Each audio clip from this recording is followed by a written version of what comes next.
आज हम बात करेंगे अलजेब्रा ऑफ मैट्रिसेस की। अलजेब्रा ऑफ मैट्रिसेस में आपके डिफरेंट ऑपरेशंस आते हैं, जिसमें सबसे पहला ऑपरेशन है एडिशन। ठीक है, एडिशन और सब्ट्रैक्शन का रूल ऑलमोस्ट सेम ही है, तो हम इसी में डिस्कस करेंगे। सी, सबसे पहली कंडीशन कि कब आप किन्हीं भी दो मैट्रिसेस को ऐड कर सकते हैं। तो you can add any of the two matrices only if they have the same order. जब उनका ऑर्डर सेम होगा तभी आप कोई भी दो मैट्रिसेस को ऐड कर सकते हैं। ऑर्डर की बात हम लास्ट लेक्चर में कर चुके हैं, तो आपको मालूम है कि ऑर्डर किस तरीके से डिफाइन होता है। Order of any matrix is defined by its rows and columns. Okay, m by n, m rows and n columns. And addition and subtraction can be performed between corresponding elements of the two matrices. और किस तरीके से perform होता है, let's see by example कि हम किस तरह से उसको करते हैं। मान लीजिए हमारे पास कोई भी दो मैट्रिसेस हैं A और B गिवन है, तो हम उनके कॉरस्पॉन्डिंग एलिमेंट्स को ऐड करते हैं। हम लोगों ने पोजीशन सीखे थे लास्ट लेक्चर में कि किस तरीके से पोजीशन होते हैं, first row first column, first row second column, first row third column. ठीक है, तो उसी तरीके से पहले मैट्रिक्स का पहला एलिमेंट लेंगे 1, दूसरे उसी पोजीशन पे जो दूसरे मैट्रिक्स का एलिमेंट है 2, उसको उसमें ऐड करेंगे, तो 1 + 2। ठीक है, तो जस्ट लाइक दिस आप एडिशन करते हैं, जैसे आप देख रहे हैं स्क्रीन पर 1 + 2, 0 + 1, 2 - 2। जस्ट लाइक दैट हमने सभी कॉरस्पॉन्डिंग एलिमेंट्स को ऐड किया है and we got the answer, right. उसके बाद आता है next operation, scalar multiplication. Scalar multiplication means आप किसी भी नंबर की एक मैट्रिक्स में मल्टीप्लाई करा रहे हैं, तो उसको मल्टीप्लाई आप सभी एलिमेंट्स में कराएंगे।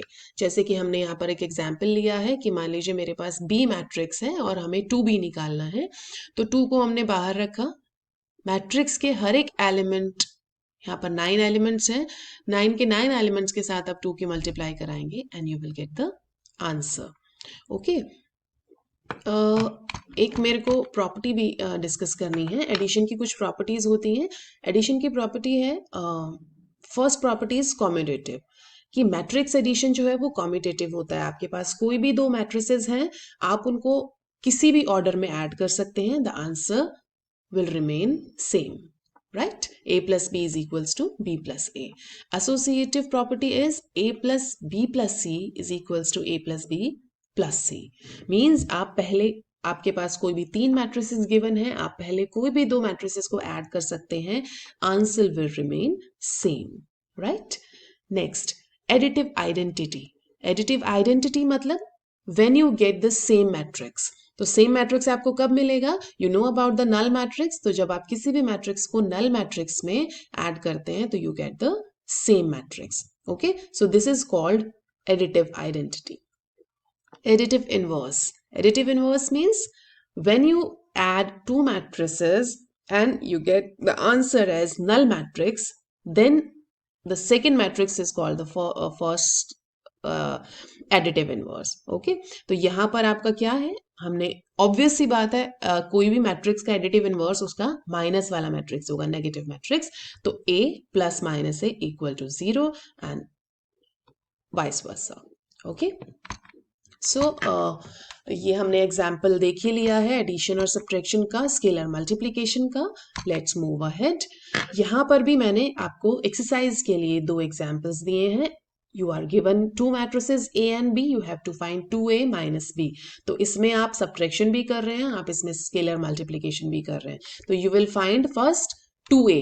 ओके, सबसे पहले आप 2A की वैल्यू निकालेंगे। 2A की वैल्यू निकालने के लिए आप इस मैट्रिक्स को 2 से मल्टीप्लाई करेंगे एंड फिर जो भी आंसर आएगा उसमें से आप B के एलिमेंट्स को सब्ट्रैक्ट करेंगे and you will get the answer. Find matrix C 3/3। 3/3 is the order, क्योंकि A और B का ऑर्डर 3/3 है, तो ऑब्वियसली आपका जो भी आंसर आएगा उसका ऑर्डर 3/3 होगा। तो आपको दिया है -A + C = B और आपको निकालना क्या है, C। A और B आपको मालूम है, तो A और B की वैल्यू आप सब्स्टिट्यूट कीजिए and find the answer. Next operation, important operation है मैट्रिक्स मल्टीप्लिकेशन। ओके, तो मैट्रिक्स मल्टीप्लिकेशन क्या होता है? मैट्रिक्स मल्टीप्लिकेशन में आपकी सबसे पहली जो कंडीशन है, सबसे पहले तो आप ये चेक करेंगे कि मैट्रिक्स मल्टीप्लिकेशन कब पॉसिबल है. It is possible only when number of columns in first matrix are equal to number of rows in second matrix. आप ध्यान से देखिए, फर्स्ट मैट्रिक्स का ऑर्डर है m cross n, second matrix का order है n क्रॉस p. तो first का जो कॉलम है n और सेकेंड का जो रोज है n, that must be same to perform multiplication of matrices. अगर ये दोनों नंबर सेम नहीं हैं, then we can't perform multiplication. Right और आंसर में जो मैट्रिक्स आएगा, जो प्रोडक्ट आएगा इन दोनों का, उसका जो ऑर्डर होगा that will be m cross p. Okay, तो this new matrix size. Okay, तो एक एग्जाम्पल के थ्रू हम लोग समझते हैं. एग्जाम्पल मैंने लिया है कि कुछ मैट्रिसेस लिए हैं मल्टीप्लिकेशन फॉर्म में, तो हम चेक करेंगे whether they multiplication is possible और नॉट, और अगर पॉसिबल है तो जो आपका आंसर में मैट्रिक्स आ रहा है उसका ऑर्डर क्या होगा. Let us take first example. पहला हमारा मैट्रिक्स है 2 3. 2 3 का ऑर्डर क्या है? फर्स्ट मैट्रिक्स का ऑर्डर चेक कीजिए, रो मैट्रिक्स है तो इसका ऑर्डर है 1/2. नेक्स्ट आपका स्क्वायर मैट्रिक्स है, क्योंकि इसमें आपकी रोज, नंबर ऑफ रोज और नंबर ऑफ कॉलम्स इक्वल है, and the order is 2/2. Right, तो 1/2 एंड 2/2. तो आपका पहले का जो नंबर ऑफ कॉलम्स हैं वो दूसरे के नंबर ऑफ रोज के इक्वल है, तो मल्टीप्लिकेशन पॉसिबल है. राइट, और ऑर्डर क्या होगा आंसर का? 1/2. Right, okay. Similarly you can find out with the B में तो दोनों का ऑर्डर 2/2 है, तो ऑब्वियसली आंसर आपका जो आंसरेबल मैट्रिक्स है उसका ऑर्डर होगा 2/2. Okay, let's see third.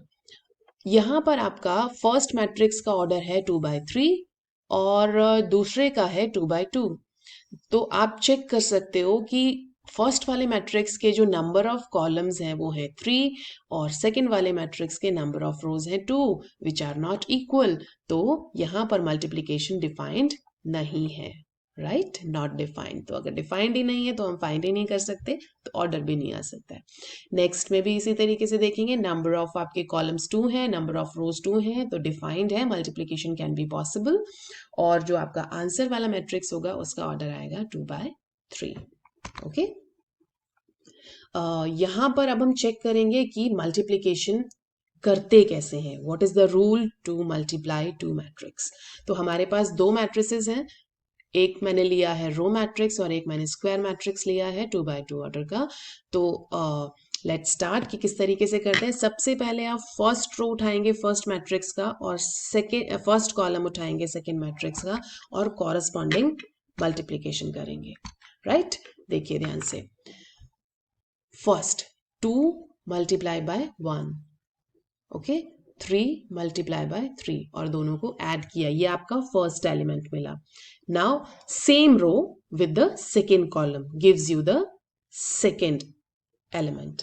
तो अब उसी रो को आपने उसके दूसरे कॉलम से मल्टीप्लाई किया, तो 2 into 2 प्लस 3 into 4. राइट, अगर हमारे पास सेकेंड रो होती तो वो आपको इसका सेकेंड रो देता, second row with first column then second row with second column, तो आपका नीचे वाला रो बन जाता आंसर वाले मैट्रिक्स का. ठीक है, तो ये हमने किया, हमने सॉल्व किया and we get the answer 11 16. 1/2 का आपका आंसर का मैट्रिक्स आ गया. ओके, तो क्या आपका लॉजिक रहा? Multiply all elements in row 1 with corresponding elements in column 1. Okay, तो उसने हमें क्या दिया? A11.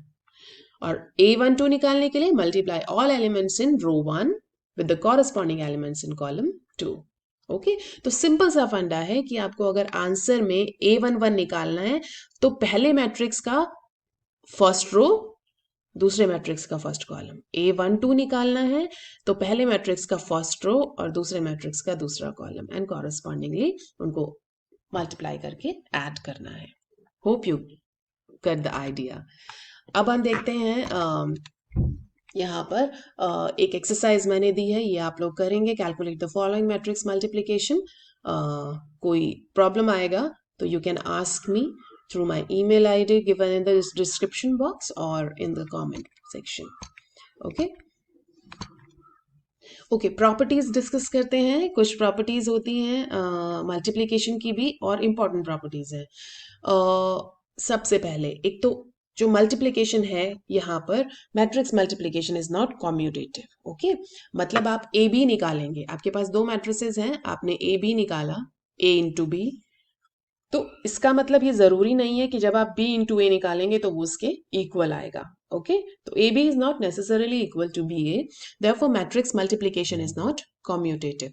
इसका आप रीजन ये भी समझ सकते हैं, जब आप एक एग्जाम्पल करेंगे, जो हमने लास्ट एग्जाम्पल डिस्कस किया, आप उसी में देखिए कि आप ए बी को डिफाइन कर पा रहे हैं, लेकिन जरूरी नहीं कि आप बी ए को डिफाइन कर पाए, हो सकता है वो मल्टीप्लिकेशन ही पॉसिबल नहीं हो। ओके, फिर नेक्स्ट प्रॉपर्टी आती है एसोसिएटिव, यानी कि आप सेम ऑर्डर में without changing the order of the matrices, आप अगर कोई भी दो मैट्रिसेस को पहले मल्टीप्लाई कराते हैं तो इट इज एसोसिएटिव।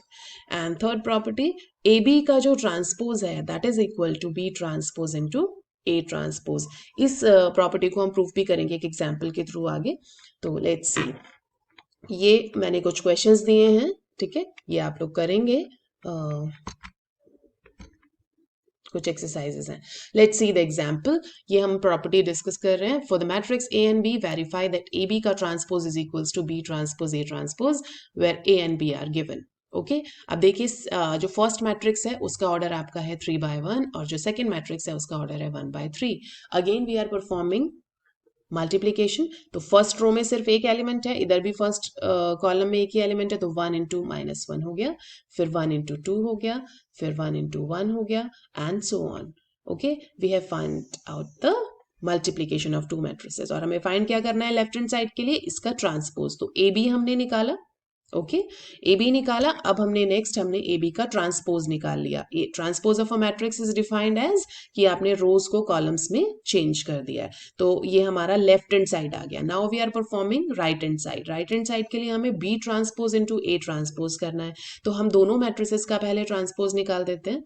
तो बी ये है, तो बी का ट्रांसपोज ये हो गया। पहले बी रो मैट्रिक्स था, तो अब कॉलम मैट्रिक्स बन गया है। सिमिलरली ए आपका कॉलम मैट्रिक्स था, तो ए ट्रांसपोज आपका रो मैट्रिक्स बन गया है। Now we have the two matrices B transpose and A transpose, right, and this is the multiplication. और आप ध्यान से देखिए, यही आपका राइट हैंड साइड था और यही आपका लेफ्ट हैंड साइड है, हैंस प्रूव्ड।